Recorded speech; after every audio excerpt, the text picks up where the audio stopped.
একটি আইন পরিবর্তন করায় অর্থবছরের প্রথম মাসেই রাজস্ব আদায়ে বড় ধাক্কা। ভ্যাট আদায়ে রেকর্ড নেতিবাচক প্রবৃদ্ধি আর হাজার হাজার কোটি টাকার ঘাটতিতে প্রশ্ন উঠছে, ব্যবসা সহজ করতে নেওয়া সিদ্ধান্তই কি উল্টো বিপদ ডেকে আনলো?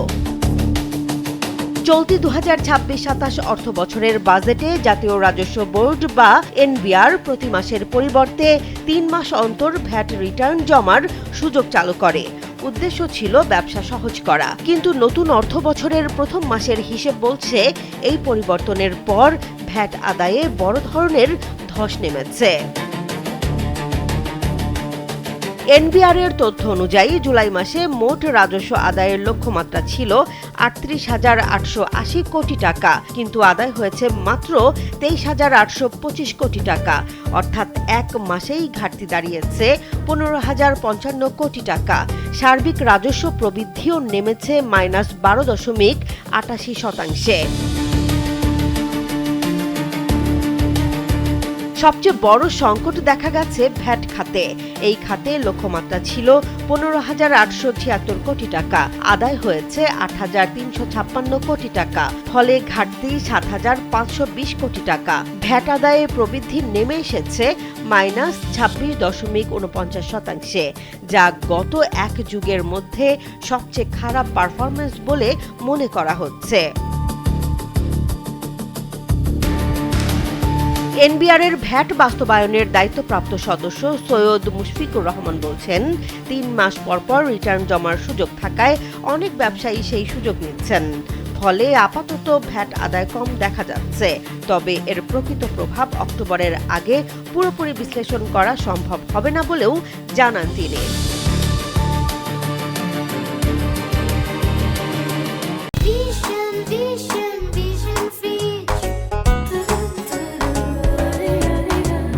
তবে সাবেক ভ্যাট নীতি নির্ধারক ডক্টর মোহাম্মদ আব্দুর রউফের মতে, এই ব্যবস্থায় ব্যবসায়ীরা ভ্যাটের অর্থ 3 মাস নিজেদের চলতি মূলধন হিসেবে ব্যবহার করতে পারেন।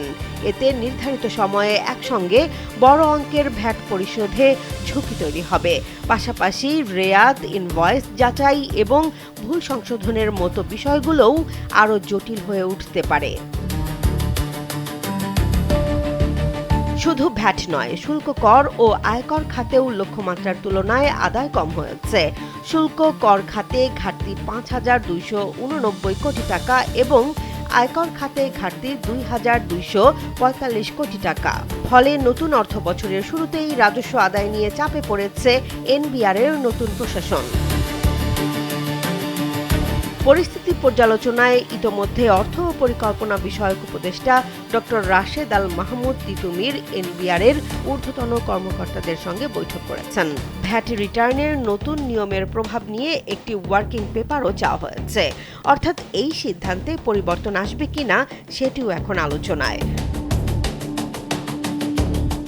বিশেষজ্ঞদের মতে, ব্যবসা সহজ করার উদ্যোগ অবশ্যই প্রয়োজন, তবে সেই উদ্যোগ যেন রাজস্ব আদায়, সরকারি নগদ প্রবাহ এবং প্রশাসনিক সক্ষমতার ওপর নেতিবাচক প্রভাব না ফেলে, সেটি এখন সবচেয়ে বড় চ্যালেঞ্জ।